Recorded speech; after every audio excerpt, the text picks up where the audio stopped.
নমস্কার বন্ধুরা, বাংলা স্টাডি চ্যানেলের পক্ষ থেকে আপনাদেরকে স্বাগত জানাই। আর আপনাদের জন্য একটা ভিডিও নিয়ে এসেছি। এটা কীভাবে ফ্যাক্টর তৈরি করতে হবে। ফ্যাক্টর মানে ভাঙতে হবে। এটাকে বলে নেজা মুড়ো ফ্যাক্টর। নেজা মুড়ে গুণ করে করতে হবে। প্রথমে 1 আছে, আর এখানে 12, 12কে 12, মাঝটা 4 করতে হবে। কত হবে? 6 দুগুণে 12। তাহলে এখানে x square plus 6 minus 2 x minus 12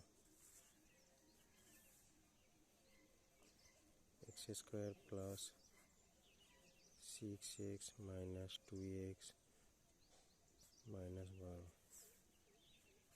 দুটার থেকে x common, x plus 6 minus 2 common, x plus 6